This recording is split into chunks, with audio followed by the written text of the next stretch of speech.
Bismillahirrahmanirrahim. Assalamualaikum warahmatullahi wabarakatuh. Bagaimana kabarnya anak-anak? Semoga kalian semua dalam keadaan sehat walafiat dan selalu dijaga sama Allah, dijauhi dari segala penyakit, terutama COVID-19 ini. Amin amin ya rabbal alamin. Bertemu lagi dengan saya, yaitu kita akan pelajari sebenarnya ini cuma rangkuman ya. Jadi dari tematik itu saya merangkumnya ya.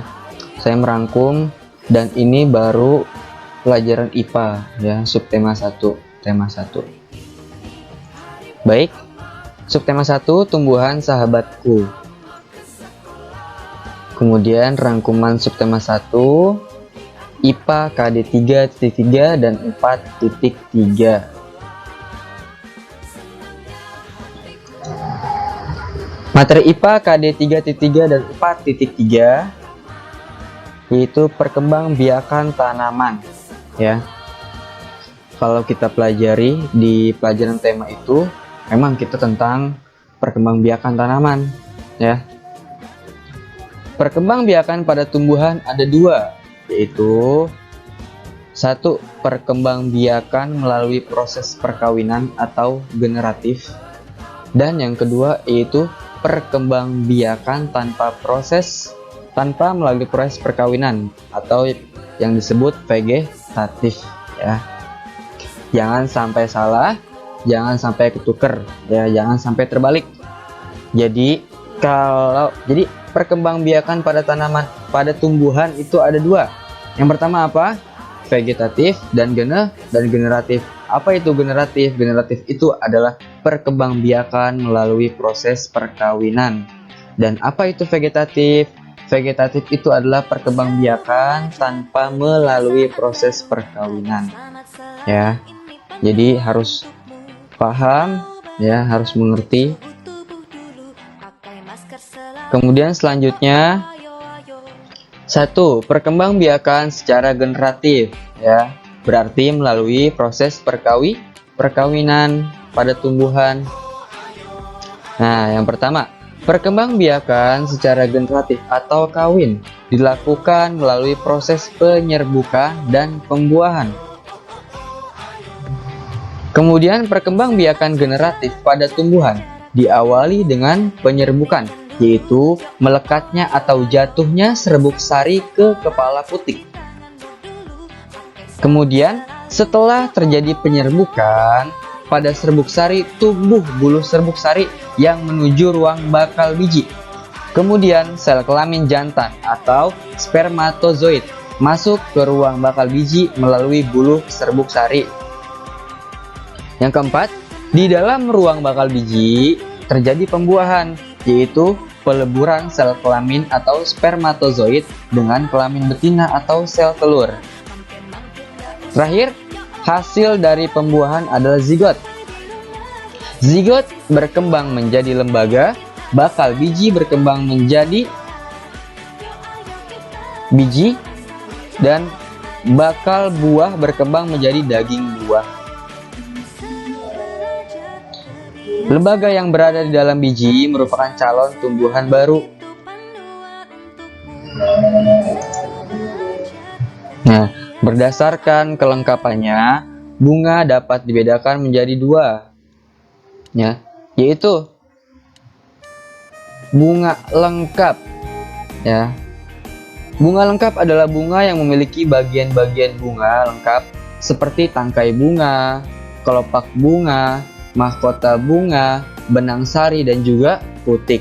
Dan bila kurang dari salah satu bagian itu, maka disebut bunga tidak lengkap. Dan yang kedua, bunga sempurna adalah bunga yang memiliki benang sari dan putik.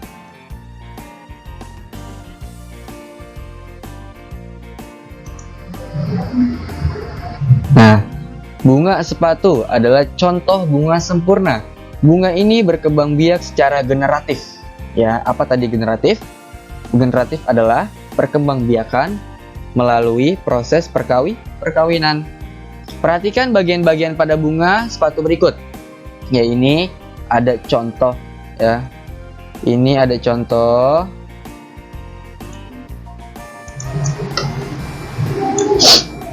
Nah, coba perhatikan gambarnya.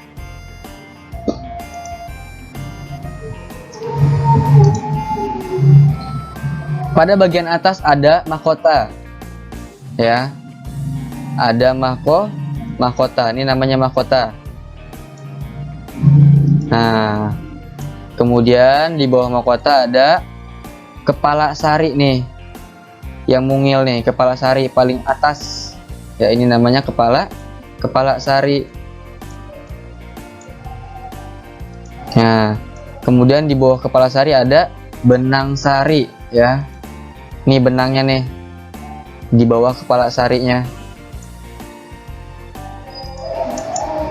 Kemudian setelah benang sari ada kepala putik. Nah, nih kepala putik nih. Kemudian ada tangkainya juga. Selain tangkai putik, ada juga kelopak nih, kelopaknya nih ya. Kelopak. Setelah itu ada bakal biji ya. Ada bakal biji. Kemudian ada dasarnya bunga, dasar bunga ya. Dan terakhir ada tangkai bunga ya.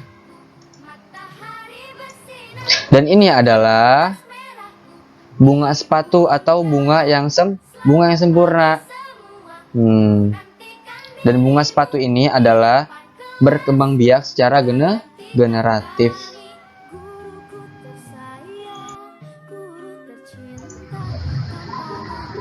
Berdasarkan faktor pengaruh jatuhnya, penyerbukan dibagi menjadi 4, yaitu 1. Penyerbukan dengan bantuan hewan atau disebutnya zoidiogami ya, terjadi pada bunga mawar, melati, dan juga durian. Hewan yang biasa membantu penyerbukan yaitu serangga, siput, burung, dan juga kelelawar. Ya.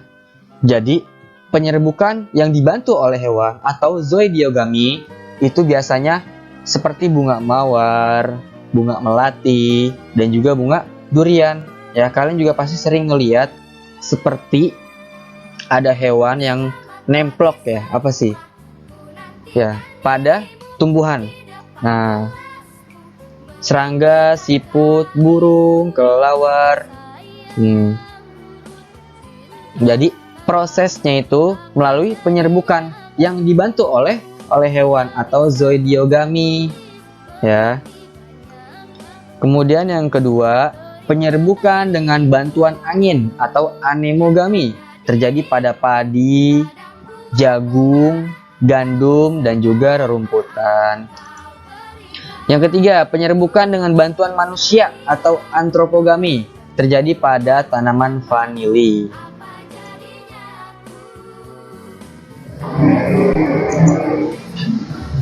Berdasarkan asal serbuk sari, penyerbukan dibagi menjadi 4 juga, yaitu 1. Penyerbukan sendiri atau autogami. Jika serbuk sari jatuh di kepala putik pada bunga lain, tetap masih dalam satu pohon. Nah, maka itu namanya penyerbukan sendiri. Yang kedua, penyerbukan tetangga atau serumah atau biasa disebut geitonogami. Ya, jika serbuk sari jatuh di kepala putik pada bunga lain, tetapi masih dalam satu pohon. Nah, itu namanya penyerbukan tetangga atau serumah. Yang ketiga, penyerbukan silang atau alogami. Jika serbuk sari jatuh di kepala putik pada bunga yang berbeda pohon, tetapi masih dalam satu jenis tumbuhan, maka disebutnya penyerbukan silang. Yang terakhir, penyerbukan bastar. Jika serbuk sari jatuh di kepala putik pada bunga lain yang berbeda jenis tanamannya, dan hanya dapat dilakukan pada tumbuhan yang masih dekat hubungan kerabatannya, misalnya serbuk sari ke putik tomat atau sebaliknya.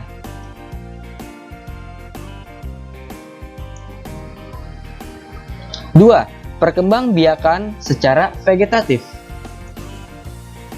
Perkembangbiakan vegetatif pada tumbuhan dibagi menjadi dua kelompok, yaitu perkembangbiakan secara vegetatif alami dan vegetatif buatan. Ya, jadi kalau ada soal atau pertanyaan ada berapa kelompok vegetatif itu, ya, vegetatif tumbuhan, kalian bisa jawab perkembangbiakan secara vegetatif yaitu ada dua, yaitu vegetatif alami dan juga vegetatif buatan. Contohnya adalah tanaman cocor bebek. Cocor bebek berkembang biak dengan tunas pada daun. Jenis perkembangbiakan tersebut tanpa perkawinan. Ya, jadi tanaman cocor bebek ini berkembang biaknya dengan tunas pada daun. Ya, nanti di slide selanjutnya akan dijelaskan. Nah, ini adalah salah satu contoh vegetatif alami, yaitu dengan tunas. Nah, pada jenis perkembangbiakan vegetatif alami tidak melibatkan campur tangan manusia. Nah, ini berikut cara-cara perkembangbiakan vegetatif alami sebagai berikut. Yang pertama yaitu tunas. Contoh tunas seperti pohon pisang. Nah, pada pohon pisang yang telah dewasa terdapat tunas-tunas kecil yang melekat dengan induknya. Nah, nih tunasnya kecil, ya. Jadi kalau tanaman, ya, seperti pohon pisang ini yang telah berumur dewasa, ya, maka dia nimbul tunas, ya, nih tunas pada pohon pisang, dia nimbul lagi, ya. Dan itu pasti melekat, ya, melekat dengan induknya nih. Nah, pohon yang besar ini itu induknya, ya. Nah, kemudian ada juga pada tunas bambu, ya, pada pohon bambu. Biasanya di desa-desa banyak nih, ya. Nih tunas nih namanya nih, ya. Lanjut.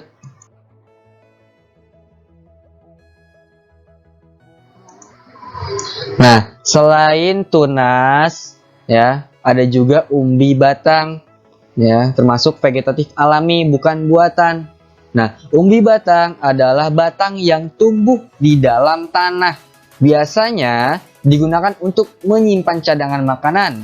Contohnya ubi jalar dan juga kentang. Ya, di sini ada akar, kemudian ada tunasnya, mata tunas, kemudian di sini ada batangnya. Ya, dan ini disebut dengan vegetatif alami bukan buatan manusia, ya. Contohnya apa aja? Contohnya ubi jalar dan kentang, ya. Lanjut. Kemudian yang ketiga ada umbi lapis. Umbi lapis terlihat memiliki susunan yang berlapis-lapis. Umbi lapis adalah tempat menyimpan cadangan makanan pada bawang merah dan bawang bombay. Dan yang keempat ada tunas daun. Contohnya seperti tanaman cocor bebek. Nah, kalau kita lihat di sini umbi lapis, ya, dia ada lapisan-lapisannya nih. Nih ada lapisan-lapisan nih. Nah, sisik-sisik namanya. Dia memiliki susunan rapih, ya. Susunannya berlapis-lapis. Nah, fungsinya apa sih? Fungsinya itu untuk menyimpan cadangan makanan, ya. Kemudian selain sisik juga ada kuncup, ya, kuncup pada bawang merah. Nah, kemudian ada subang juga atau cakram, dan yang penting ada akar serabutnya nih, ya, akarnya. Nah, ya. Lanjut. Nah, yang kelima, contoh dari vegetatif alami, ya, alami bukan buatan manusia. Yang kelima ada gerigi atau stolon. Gerigi atau stolon merupakan batang yang tumbuh menjalar di permukaan tanah. Contohnya rumput teki, stroberi, arbei, pegangan dan sebagainya. Ini adalah contoh nih, ya, contoh gerigi atau stolon, ya. Jadi nih pada batangnya itu menjalar, ya, nyambung, ya, dia nyambung, menjalar, nih tuh, ya, menjalar. Dan ini yang pertama, yang kedua, yang ketiga, ya, dia menyambung, namanya stolon, gerigi namanya, ya. Nah, kemudian ada juga akar tinggal atau rizoma. Akar tinggal merupakan batang yang tumbuh mendatar di bawah permukaan tanah. Bentuknya mirip dengan akar, tetapi berbuku-buku seperti batang. Contohnya kunyit, lengkuas, dan temulawak. Nah, ini contoh rizoma atau akar tinggal, ya. Dan dia itu adanya di bawah, ya, atau di permukaan tanah. Nah, ini tanah nih, ya, ini tanah. Kemudian dia tumbuh di bawahnya. Nah, bentuknya memang mirip dengan akar, ya, mirip dengan akar, ya, seperti batang juga nih, ya. Nah, ini adalah contoh daripada vegetatif alami, ya. Nah, vegetatif ada dua. Yang pertama tadi vegetatif alami, dan sekarang adalah vegetatif buatan. Nah, vegetatif buatan perkembangbiakan vegetatif buatan dilakukan oleh manusia. Namanya juga vegetatif buatan, ya, yang sudah pasti dibuat oleh manusia. Adapun macam-macam perkembangbiakan vegetatif buatan pada tumbuhan. Yang pertama yaitu ada mencangkok. Nah, ya, ada mencangkok. Kemudian yang kedua ada mengenten atau menyambung. Yang ketiga ada juga stek. Yang keempat ada merunduk. Dan yang terakhir yaitu ada okulasi atau menempel. Nah, ini adalah macam-macam vegetatif buatan. Yang perkembangbiakan vegetatif buatan itu dilakukan sendiri oleh manusia. Nanti akan kita terapkan, insya Allah. Semoga aja pandemi ini cepat berlalu. Nanti akan kita praktekkan bagaimana caranya mencangkok, bagaimana caranya menyambung atau mengenten, kemudian juga stek, kemudian juga merunduk, dan juga okulasi atau menempel, ya. Jadi pelajaran kita sampai sini dulu, ya. Mungkin kalau ada pertemuan lagi saya akan bahas pelajaran PKN atau pelajaran bahasa Indonesia dan juga matematika, ya. IPS juga saya akan bahas nanti tentang negara ASEAN, ya. Mungkin cukup sekian dari saya. Belajar yang rajin, ya, dipahami, dicermati apa yang sudah saya ajarkan. Kurang dan lebihnya saya mohon maaf. Wabillahi taufiq wal hidayah. Wassalamualaikum warahmatullahi wabarakatuh.